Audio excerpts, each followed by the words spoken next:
On Monday in Tokyo, President Trump addressed the Sunday shooting at a Texas church, steering the national conversation to questions about the mental capacity of those pulling the triggers. Credit Doug Mills, The New York Times, Washington. As Americans struggled Monday to make sense once again of the mass shootings plaguing the United States, President Trump sought to steer the national conversation to questions about the mental capacity of those pulling the triggers, not the weapons themselves. Mr. Trump, who has presented himself since his presidential campaign as a strong supporter of the Second Amendment's right to bear arms, weighed in from Asia hours after a man clad in black, wearing a ballistic vest and armed with a military-style rifle, mowed down parishioners in a small-town church in Texas, killing 26 and injuring many more. "I think that mental health is your problem here," Mr. Trump told reporters at a news conference in Japan, the first stop on his 12-day overseas trip. Based on preliminary reports, the gunman in Sutherland Springs, Texas, was a very deranged individual, he said. "We have a lot of mental health problems in our country, as do other countries, but this isn't a gun situation," Mr. Trump added. "I mean, we could go into it, but it's a little bit soon to go into it. But fortunately, somebody else had a gun that was shooting in the opposite direction, otherwise it would have been, as bad it would have been much worse. But this is a mental health problem at the highest level. It's a very, very sad event." Mr. Trump's answer to the fifth deadliest mass shooting in modern American history was much the same as his answer to the deadliest mass shooting in modern American history barely a month ago in Las Vegas. For gun rights supporters, the focus on mental health has become the standard response to shooting massacres, just as more gun control has been the standard response from the other side of the ideological divide. As more information became available on Monday, it turned out that the gunman in Texas, identified as Devin P. Kelley, 26, should have already been barred from purchasing firearms because of a domestic violence conviction. While serving in the Air Force, he was convicted of 2 charges in 2012 by a court-martial after assaulting his wife and breaking his infant stepson's skull. But the Air Force never entered his name in the National Instant Criminal Background Check system. The current law also bans gun sales to anyone adjudicated mental defective or involuntarily committed to a mental institution or incompetent to handle own affairs. But the database relies on states to transmit such information to the federal government, and compliance is patchy depending on the state.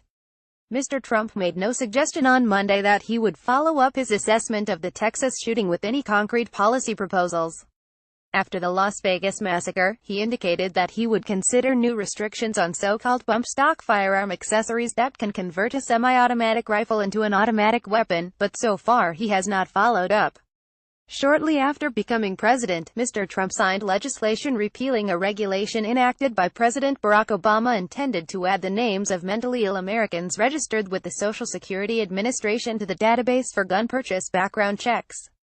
The regulation, a response by Mr. Obama in part to the 2012 school shooting in Newtown, Con, would have affected those unable to work because of severe mental impairment and unable to manage their own Social Security financial benefits.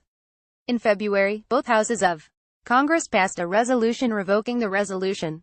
Mr. Trump said at the time that he signed it because he did not want to deprive law-abiding citizens of their constitutional rights.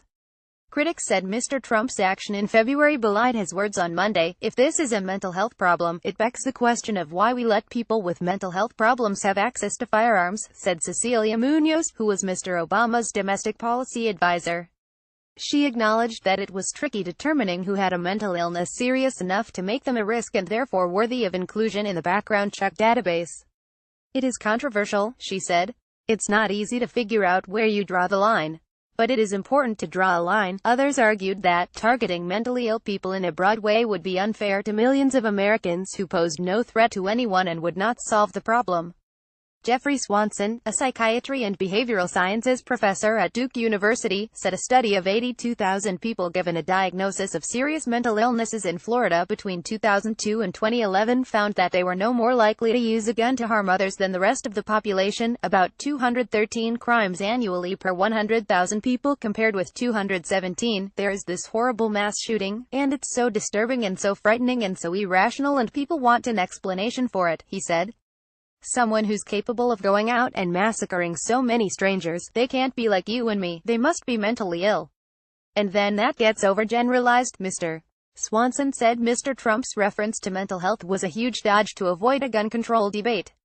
But Mr. Swanson said that, rather than focusing on mental health generally, policymakers should focus on violent history as a better predictor of gun violence. "We don't have to tolerate this," he said. "We can live in a less violent society."